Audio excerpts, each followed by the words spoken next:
Olá! Hoje a gente vai mergulhar num dos textos de sabedoria mais antigos do mundo, o livro dos Provérbios. Mas olha, em vez de tratar como uma relíquia, algo distante, vamos abrir esse livro e ver o que ele realmente é. Basicamente, um mapa atemporal, um guia super prático para as complexidades da vida. Sabe aquela pergunta que vira e mexe todo mundo se faz? Qual é o segredo para ter uma vida boa? Uma vida que faça sentido? Como é que a gente navega pelas escolhas, pelos desafios e oportunidades? Pois é uma busca universal. E o mais fascinante é que, há milhares de anos, esse livro, Provérbios, já dizia que a resposta não começa com uma lista de regras. Nada disso. Começa com uma única e fundamental escolha. Uma verdadeira encruzilhada que vai definir todo o resto do caminho. Então, vamos lá. O livro encara a vida como se fosse uma jornada, uma viagem mesmo. E toda viagem precisa de um ponto de partida, né? Um princípio que sirva de guia. E para Provérbios, esse princípio é simplesmente tudo. Tá aí a tese central do livro inteiro, logo de cara. O ponto principal é esse. A sabedoria não começa com o quanto se sabe ou com a inteligência. Começa com uma atitude bem específica, um tipo de reverência. Agora, é super importante deixar isso claro. Quando se fala temor, não é para pensar em medo, em pavor de castigo. É bem mais parecido com o respeito profundo que um cientista tem pelas leis da física, sabe? Ou que um marinheiro tem pelo oceano. É entender que o universo tem uma ordem moral, que causa e efeito são reais e que, bom, a gente não é o centro de tudo. A partir dessa escolha inicial, dois caminhos se abrem. O primeiro deles é o caminho da sabedoria, e o livro personifica isso de um jeito bem poético, como uma figura chamada Dona Sabedoria, que está o tempo todo nos chamando, sabe? Ativamente.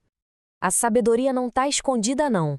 Pelo contrário, ela grita nas ruas, nas praças, em todo lugar. A mensagem é bem clara.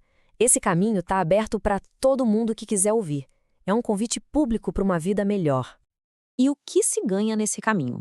O livro é bem prático, viu? Não fala só de recompensa espiritual, não. Fala de um bem-estar completo, prosperidade, paz, segurança. A promessa aqui é de uma vida que floresce em todas as áreas, tanto por dentro quanto por fora. Mas claro, sempre existe o outro caminho, a senda da insensatez. E assim como a sabedoria, a insensatez também tem as suas vozes, seus próprios convites, que são bem sedutores e prometem gratificação na hora.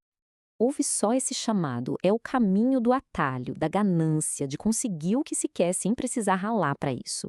É a promessa de riqueza fácil, mas, como o próprio texto avisa, é uma armadilha contra si mesmo. Além desses pecadores, a insensatez também ganha um rosto. A tal mulher estranha, que atrai com promessas de prazer secreto, proibido, é uma metáfora poderosíssima para todas as tentações que parecem ótimas no momento, mas que no fundo levam à destruição. E o contraste com o caminho da sabedoria não podia ser mais gritante. Aquelas promessas de prazer e riqueza fácil viram fumaça.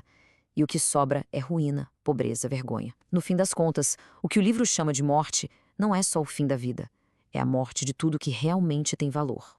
Ok, mas como é que esses dois caminhos aparecem no dia a dia? Vamos avançar agora para os sinais na estrada, sabe? As escolhas concretas que mostram em qual direção a pessoa está indo. E olha só como a diferença fica nítida em 3 áreas bem cotidianas. Na fala, as palavras do sábio curam, enquanto os do insensato ferem como se fossem golpes de espada. No trabalho, a diligência enriquece. E a preguiça, bom, essa leva à pobreza. E na riqueza, para o sábio é uma ferramenta, para o insensato, no fim, não serve para nada.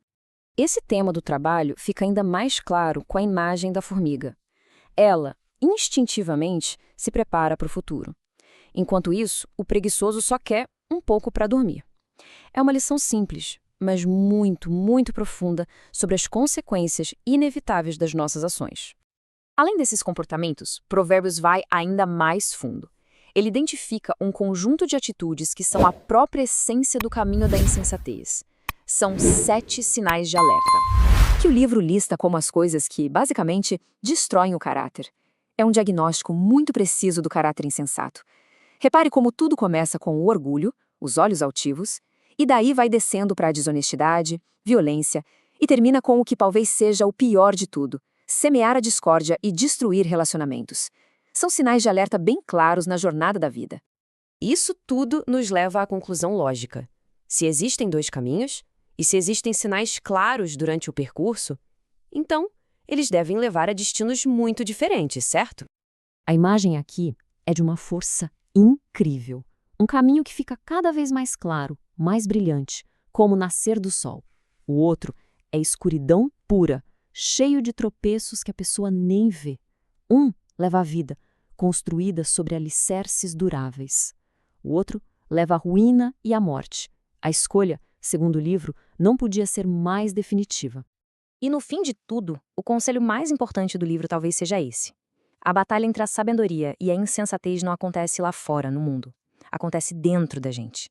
O coração, que aqui significa o centro da nossa vontade, das nossas emoções, é a fonte de tudo. O que se cultiva ali determina o caminho que se segue. E assim, a sabedoria antiga de Provérbios nos deixa com essa pergunta. A questão não é qual caminho foi escolhido no passado, mas qual caminho está sendo construído agora, passo a passo, escolha a escolha, hoje. Uma pergunta que, com certeza, fica para a nossa reflexão.